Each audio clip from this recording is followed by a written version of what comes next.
The next skill we're going to be learning in design and modeling is sketching. And we're going to be using some specific sketching types actually used by designers, and we're going to be using some protocol actually used by designers. So I'm going to go through sort of how this works. I want you to please follow along once I get to the point where you're going to follow along, and then you have a series of practices that you are going to do.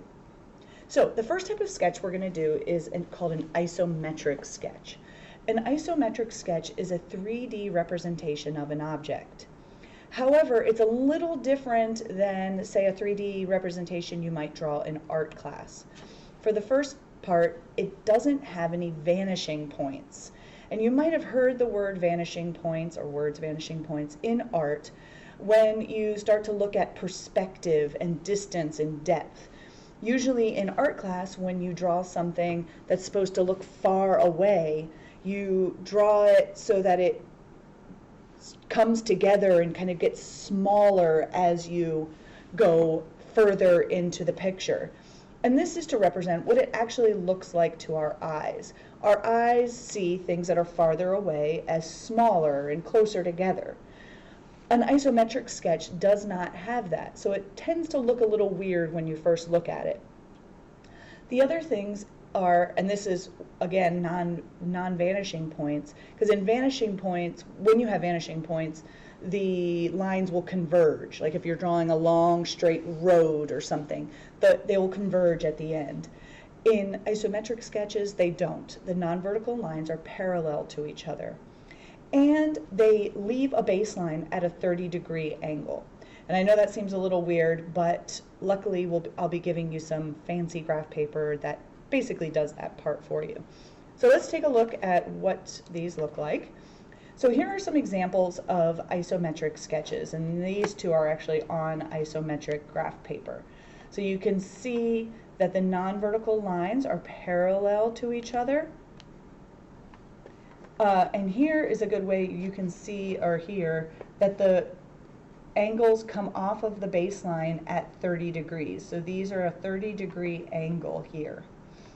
Okay, and here again. And you may notice also, instead of this going as a vanishing point, like say you might draw a three-dimensional box or table, it looks kind of wonky. Okay, so you're going to do some practice. I'm going to pull up my this thing, my document camera, and I'm going to show you how to do this. So you're going to get one piece of isometric paper from the teacher, and you're going to divide that into 4 pieces. Oops, I guess I better pull this back up. Okay, so you're just going to divide it into, that pencil does not have a point, 4 pieces, or 4 boxes. Make sure that you're looking at this from a landscape perspective. And I'm going to adjust this just a little bit so we can see here. Okay. Now what I want you to do is just in the upper left-hand corner of the first box, just tiny little box, I want you to look at these funny grid lines on here, because these aren't normal graph paper. And I want you to see that if you look closely, each of these actually can make a little cube. So if you trace this, and please follow, excuse me, please follow along and do this, you get a little cube. Okay. And that's going to be the idea behind an isometric sketch. You're basically going to be making a bunch of little cubes. So I am going to, when you guys, I'm going to reduce this real quick. When you guys are ready to practice, you're going to do level 1 box shapes, and then you're going to do level 2 shapes. Ooh, right there, right? So make sure you're getting the first one. Once you get this, you can pick any of the shapes that you would like. I'm just going to pick this one. And you're going to then sketch it in an isometric format. So I'm going to, let's see, I'm going to put this so you can actually see this. Technology boost, technology. Okay, so I'm going to do this. But then I'm also going to pull up my document camera and show you how I would draw this first sketch. Please, please, please, please, please make sure that you use a ruler for every line you draw. Okay, so I'm going to start with this top cube here because I feel like it's the easiest to pick a starting spot and go from there. I want you to draw each cube as a 2 by 2 square.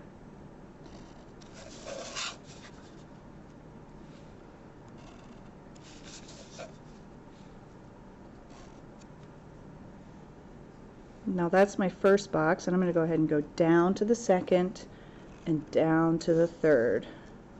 And here's the first and second.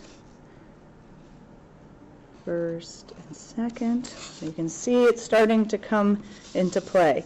Now I'm going to add these little side jobbies here. They're coming off to the side.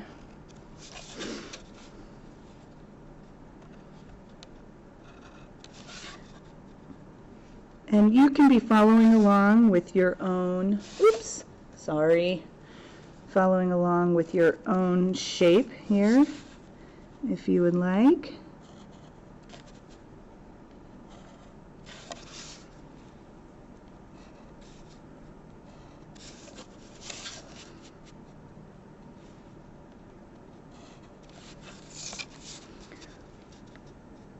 Really, really important to use the ruler. Okay, so one more spot. Now notice I did not draw what we call the hidden lines. So I didn't draw these as if they were clear. So if I did that, you could see me do this. I don't recommend drawing those hidden lines because it starts to make the picture really confusing. Some people like to shade to give it some more depth. I've never been very good at shading, so I don't do it, but you are welcome to. It is not required. Okay, so here is my first shape. Okay. Now, you're going to go ahead and do the 4 different level 1 shapes that are in the bag, okay? And that's going to go on your 4 quad paper. Once you're done with that, you will go to level 2. Pick up a separate piece of paper and you'll do level 2. Finally, for the isometric, you will be doing an isometric challenge. You can choose up to 8 linking cubes. Please don't use the ones that are in the bags. These are my pre-created structures. And you're going to create a structure, hopefully that challenges your partner, and switch with them so that they draw yours and you draw theirs. Okay? So go ahead and pause the video now and complete the isometric sketch assignments. By the end, you should have 3 pieces of isometric paper and a total of minimum 9 up to 10 drawings. Now I'm going to move on to the multi-view sketching for when you're done with that. Okay, now multi-view sketches, so it's all good and fine to have an isometric sketch of your design. You get an idea in your head, you might do a thumbnail sketch of it quick to plan it out, but eventually you're going to have to start showing a little more detail. That's where a multi-view sketch comes in. Notice that the multi-view sketch includes an isometric sketch, but it also includes a top view, a front view, and a right view of your sketch. Okay? Now, this is standard design procedures, so we're going to follow this to a T, which I know seems a little bit picky, but it is how it is done. Oops, sorry. So what I want you to do is you're going to pick up a regular piece of graph paper. So just a regular non-isometric piece of graph paper. You're going to divide it into 4, just like you did with the isometric.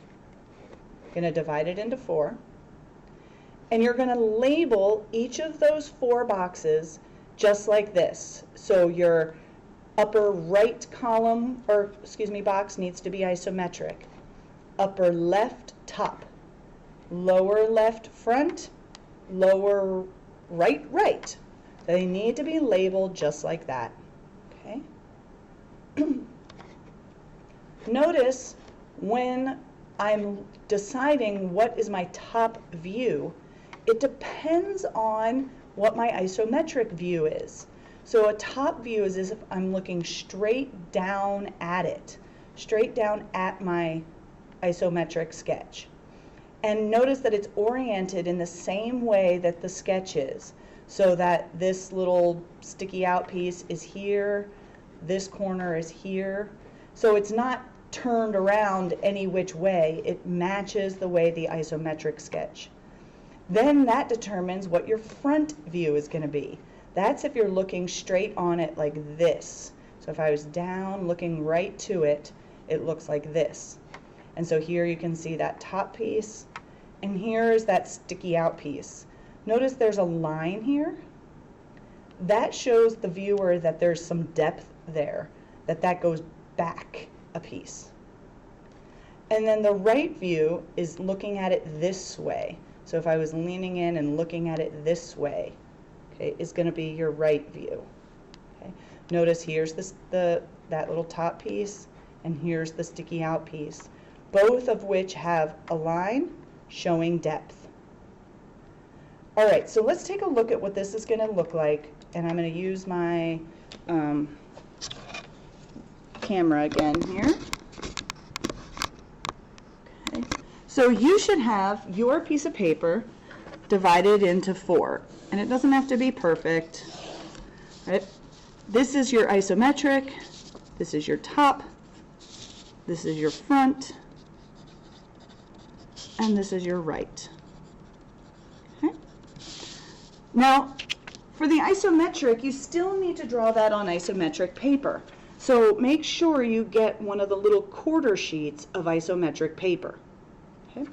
You're going to draw your isometric sketch on the paper, and I am going to use this one that I just drew, so you don't have to watch me draw another one. Okay? Now, for the top view. Now, if I was to be looking at this piece based on my angle, I'm looking at it from the top here, right? So you can sort of see based on my isometric sketch. So you can see really well from your perspective on my video camera that the top view will look like this. So again, I can't fit my ruler in here, so because of the video camera, but I'll draw very straight lines.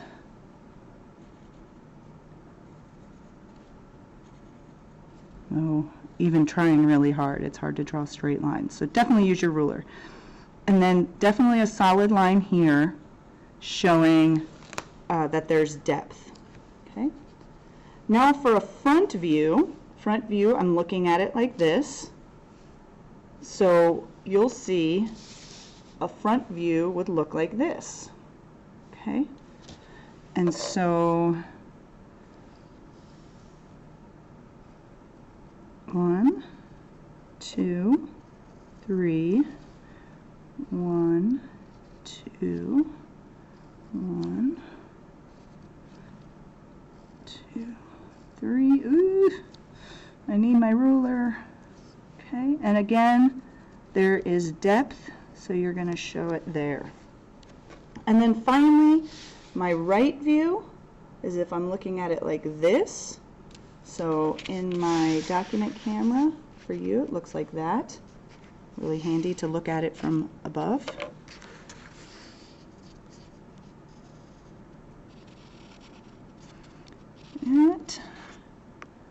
And to the top two. And again, we're showing depth. So I'm going to put a line here and here. Now, one thing I want to point out that I did, and this is required, is that all sides line up on the paper. So you'll see that this side lines up here with this side. This side over here lines up directly below with this side. And going across the top, these line up on the paper. Okay, so you don't see one picture all the way down here and one picture over here and one picture over here. They completely correspond to each other as you see them on the paper. All like parts correspond to each other and are lined up with each other. And this is a very important component of a multi-view sketch. Okay, so I'm going to come back over here.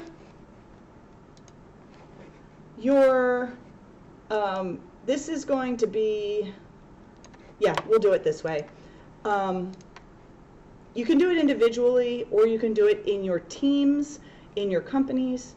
So you're going to come back to the number 1 sides, and you're going to do a multi-view sketch of each of the 4 level 1 drawings. You've already done the isometric.